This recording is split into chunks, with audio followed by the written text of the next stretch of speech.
This is Greg Troutwine with Maritime Reporter TV, and we're very pleased to be joined today by Trey Taylor, the Director of Digital Innovation, Fairbanks Morse Defense, to discuss this company's efforts to bring robotic solutions to the engine room on board military and commercial ships. Trey, to start us off, can you give us a brief professional background with insights on your responsibilities at FMD? Sure.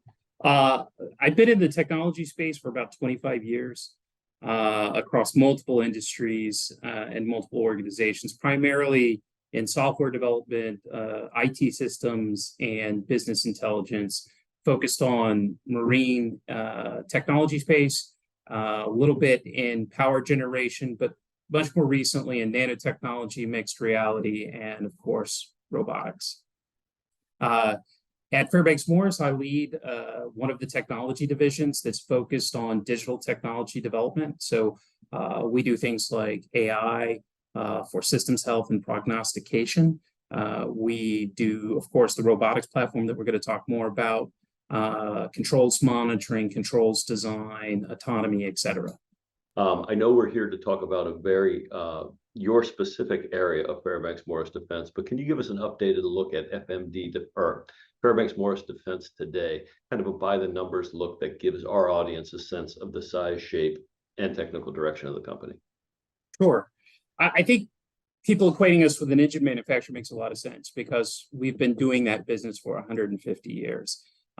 We have incredibly increased our portfolio of products over the last 3 years or so, where we have gone off engine, so to speak, where we have now HM&E, lifting equipment, underway replenishment equipment, motors, controllers, et cetera, even davits, the equipment that launch and retrieve vessels off of a larger vessel. So really, the product offerings that we have run a full gambit today across a broad areas of capability. The technology division, my team is actually relatively new. We kicked off in 2019 with a very kind of baseline product that was just looking at monitoring equipment and being able to provide that information back to our technical teams for diagnosis, and also to give some data to the end customer to be able to self-support.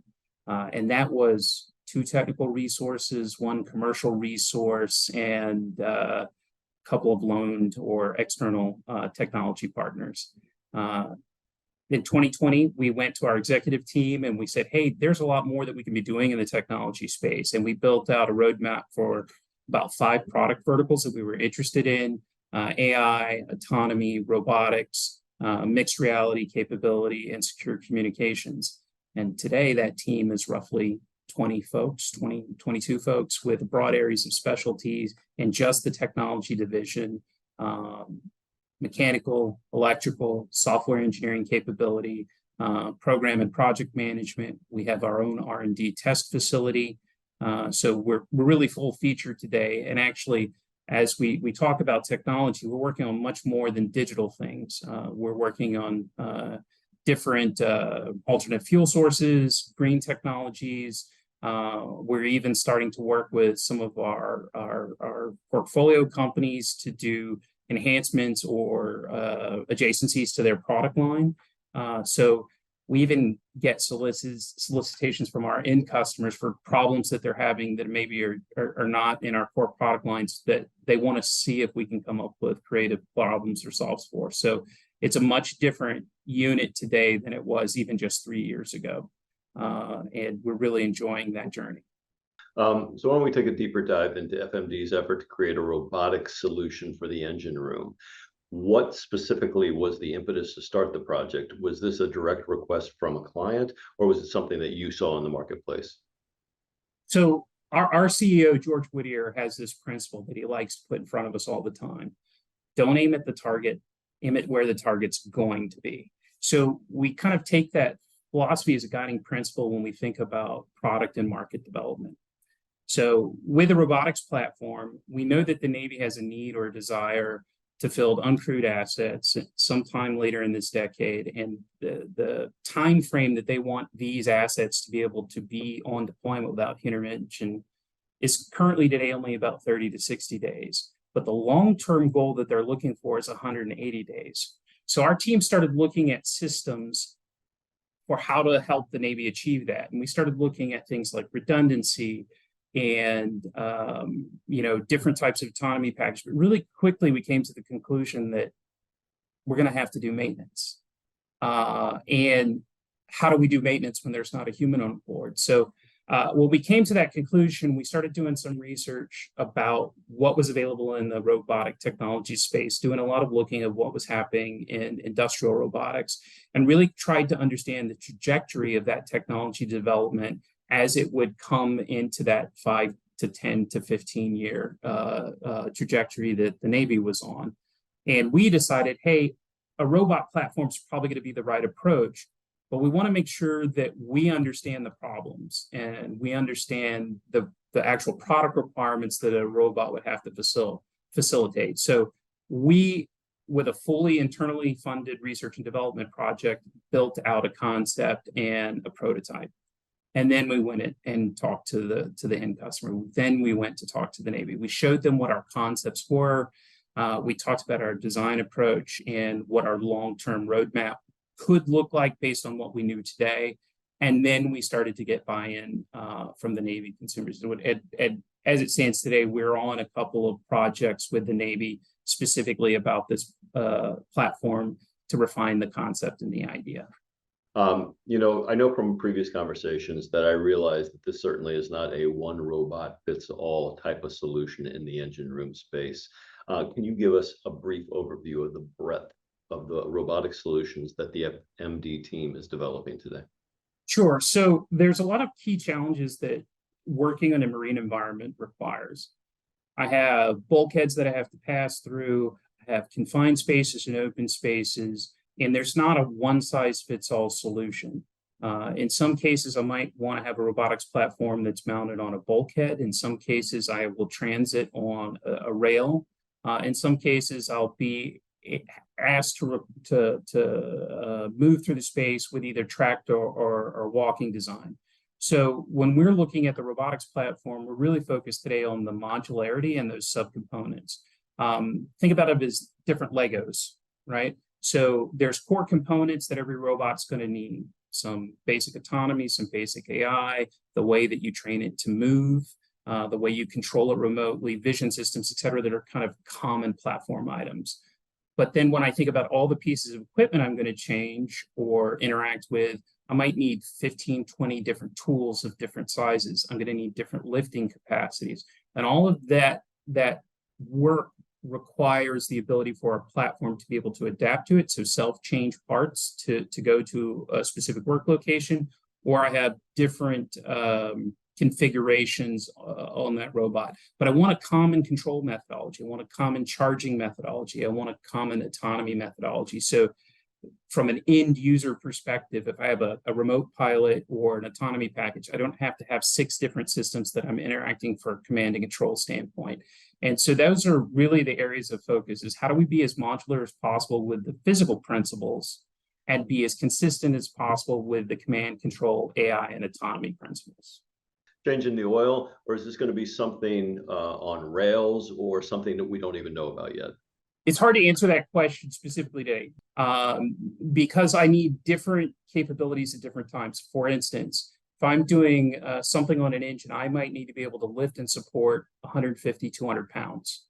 But I may also need some very fine manipulation of small fittings to remove that part. So I probably won't have a bipedal 2-armed robot.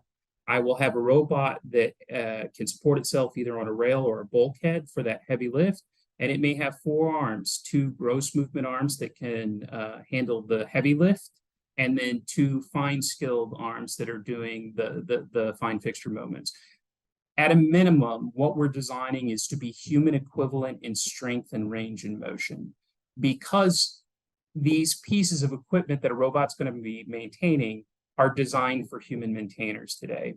And it'll be a bit of a gap between when these uncrewed vessels start to be launched before there's enough of them in the fleet that the capital equipment suppliers will redesign their systems for robotic support. So we have to find a gap where we have human equivalent performance in a lot of cases for tool manipulation, for reach, for degrees of freedom of movement, the kinematics of actually moving parts on and off a piece of equipment, et cetera. And we're taking that into account in our designs today. I know it's tough at this development phase to pick a quote unquote favorite, but of the breadth of solutions that are currently under development, do you see a front runner, a solution that the FMD team sees as most likely to emerge first? Yeah, actually, I'm gonna address this slightly different than how you asked it, but we see applications today for the platform, even before we get to the uncrewed space. And those rotate largely around remote inspection capabilities and watch standing, right?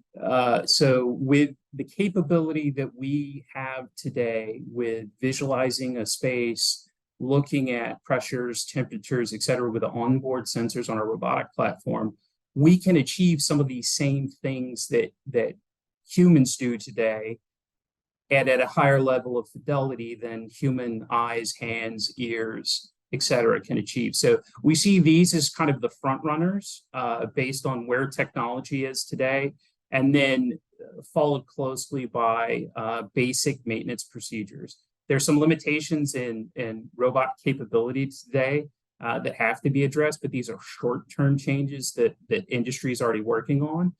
So that's really where we think we're going to see the more immediate benefit. I'm sure that the challenges to take this from the drawing board to the shipboard are immense. What do you see as the chief technological or logistical challenges to making robotics in the machinery space a reality? Ooh. So in this case, it's always that time versus technology development debate. Our end goal objective is to be able to build a basic platform in 2025. But where we are today, we're at what we call generation 0.2, where we have a prototype that moves, we have control features with limited sensing on board, et cetera.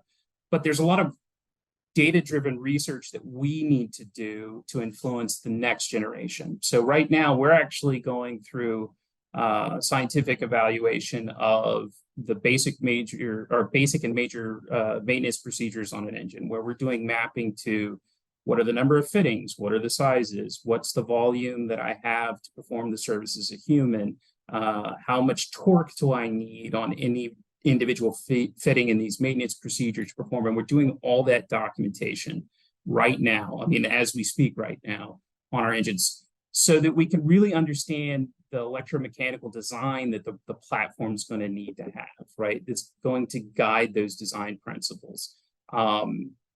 That process will probably take us through this entire year. While we're going through that process, we are also looking at what's coming out of academia and the commercial space as people are increasing the capability of robotics platforms and sensing platforms and autonomy. And we're trying to build a roadmap that overlays those two things, where we can, by 2025, have what we call a generation 1 product. This is a fully featured product that can be in the marine environment, that can handle sea states, which is one of the biggest challenges. How do I do service when I'm in a 6-foot trough on a vessel that's moving at 20 knots through it, right? A human's very good at figuring out their own stabilization, 3 points of contact, one hand holding a tool. A robot's got to be able to do the same thing, right? It's got to be able to dog itself into a work site to remain stable and safe and still perform those actions. So there's still a lot of work that we have to do to build those feature sets out.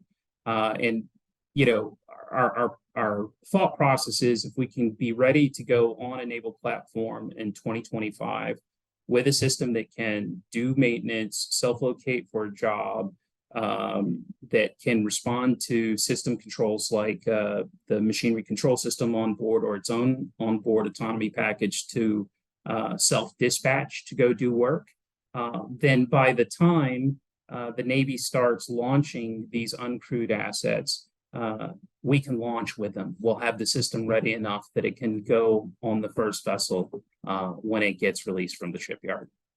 But the question now, when we talk about anything to do with advancing technology, is when.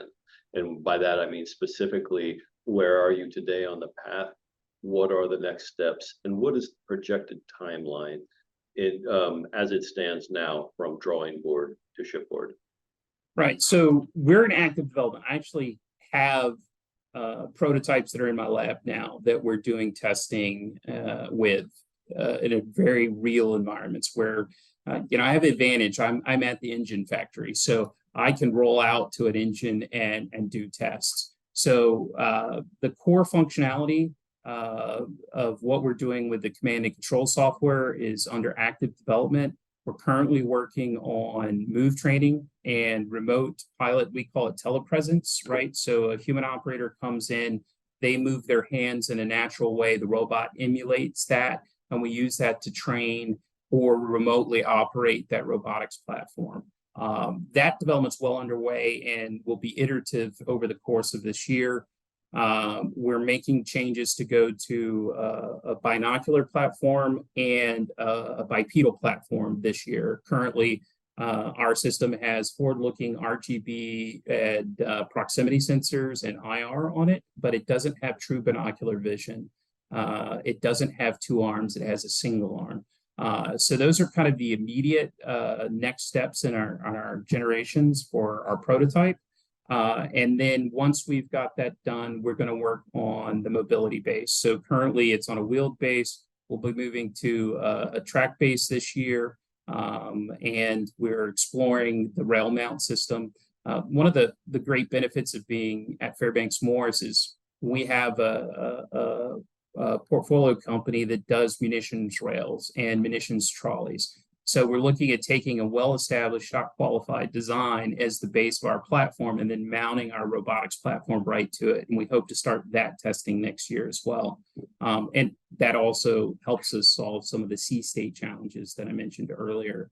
I think we'll get a next gen, what we call a 0.3 out by the end of this year. And we're doing, like I said, doing some research in partnership with the Navy right now about the requirements for a robotics platform on one of these uncrewed vessels. And I think that's going to guide some of that design for the second prototype. And then I'd love in 2024 to get a demonstrator that we can allow industry to come and see and maybe put on some of our mixed reality tools so they can guide and pilot the robot, hopefully within the next 2 years.